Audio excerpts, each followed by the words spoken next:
Well, hey, hi, howdy there. I am your host, Mika Bobika, the magnificent, marvelous one at that. I may not be a slick kicks, nor stunning or stupendous, but at least I am here. So anyways, I will be here to serve you your bit of entertainment, your news, and your information for today. So we will be getting on with things. Hit the intro.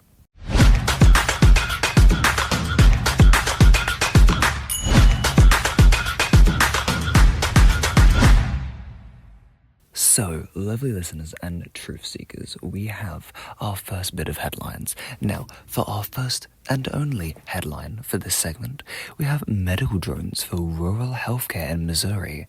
A new pilot program in Missouri is testing medical delivery drones to speed up transport of critical supplies like blood samples, lab specimens, and organ matching materials between rural areas and major hospital hubs. Developed in collaboration with Missouri University of Science and Technology and a drone company, the project focuses on routes connecting places like Springfield, Rolla, and St. Louis. Drones can fly around 100 miles per hour, helping overcome challenges where patients often travel extra miles for care, and timely pickups can mean the difference between same-day results or waiting a week. Early tests are promising, with official operations eyed for this summer and potential future expansion to transplant-related items. So, America's getting a big upgrade to the medical industry. I mean, it's about time, but hey, I'm glad that they're getting a big upgrade because people need that, and if it's going to help a lot of people out, then I agree with this. The usage of drones or AI is a little bit iffy here and there, but if it's helping a lot of people get the treatment they need, I believe it's good for the environment and for people. So, thumbs up from me, Mika. So, our valued viewers, this is the moment you've all been waiting for, where you lock your eyes onto the stage and you see the spotlight shine down on our star for tonight, Stolas, on their lovely stage. Shall we see what they have brewing up for us as a dramatic performance and monologue? Take it away, Stolas. Welcome to my stage. I am Stolas, your favourite theatre kid. First of all, theatre news. Paddington the Musical is in full swing on the West End, and Wicked for Good is officially out, and has been received well. Have you done any no good deeds? Our musical of the week is about a man just trying to get home. He fought through gods, monsters, do you know the roster? Anyways, all he wanted was to get home, but a lot seemed to be in his way. Storms, winds, islands, etc, etc. You guessed it, this week it's Epic the Musical. Epic the Musical? Huh? What's that? Hello? Who's that? Ah! Ash? Oh, hey, Stolas, what's up, friend? I heard you mention Epic the Musical. Yes! Hi, Ash! Do you know anything about Epic? Oh, I'm so glad you asked, Stolas. It was created by the one and only Jorge Rivera Herons, and it's based on the Odyssey by Homer.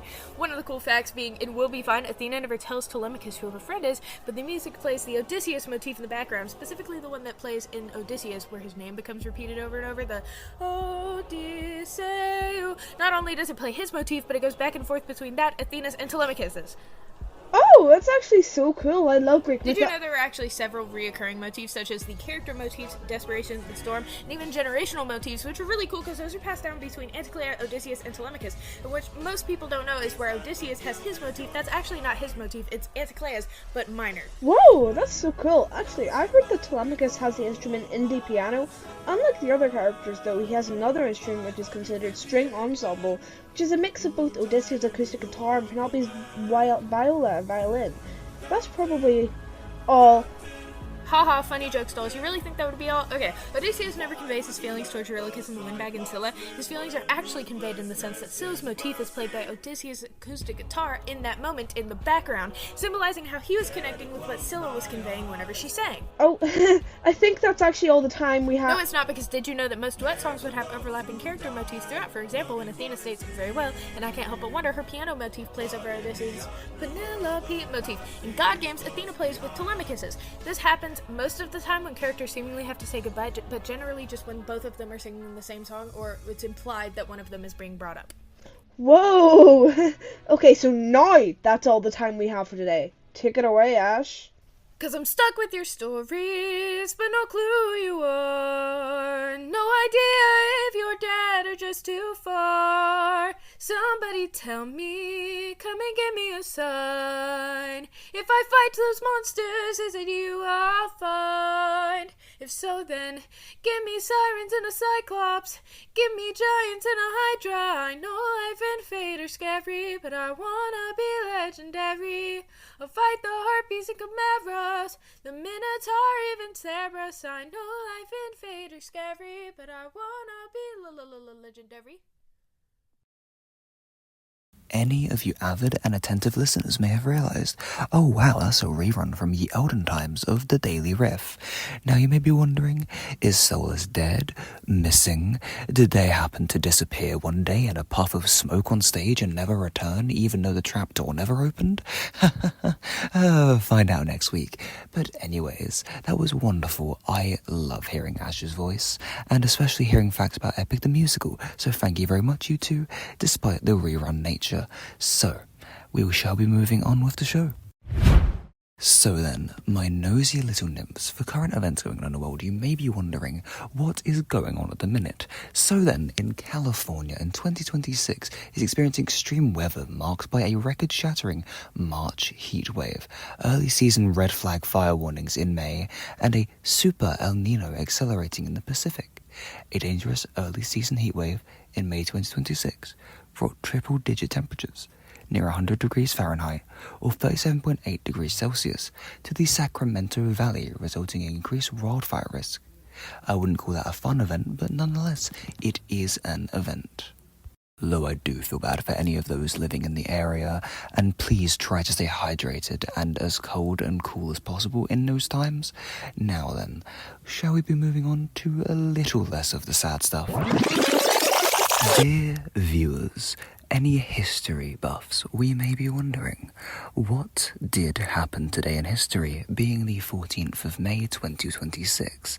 Now, on the 14th of May in 1607, some 100 English colonists arrive along the east bank of the James River in Virginia to found Jamestown, the first permanent English settlement in North America.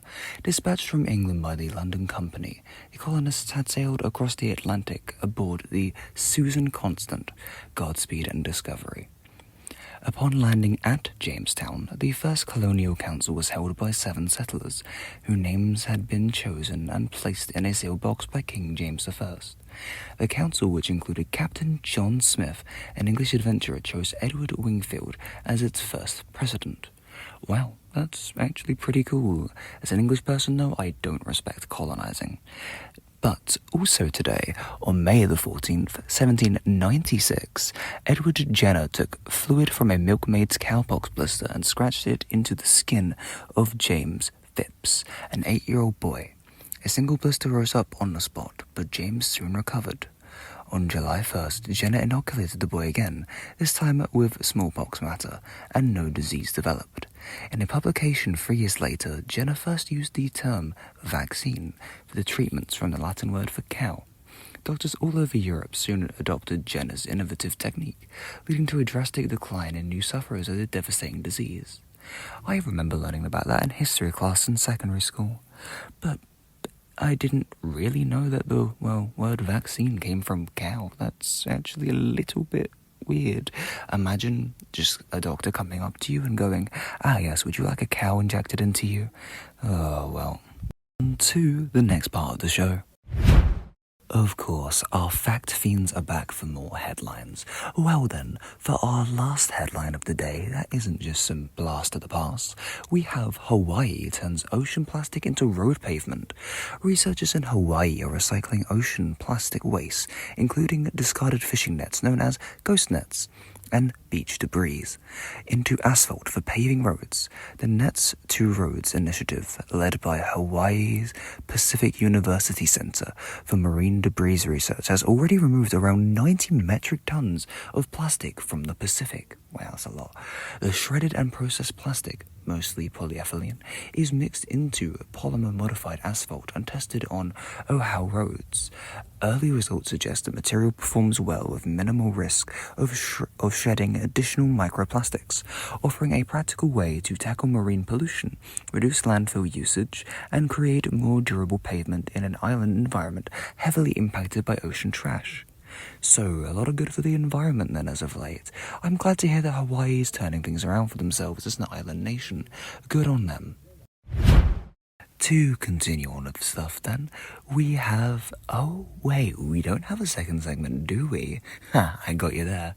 So, we don't have a second segment as it is a Thursday the 14th of May, 2026.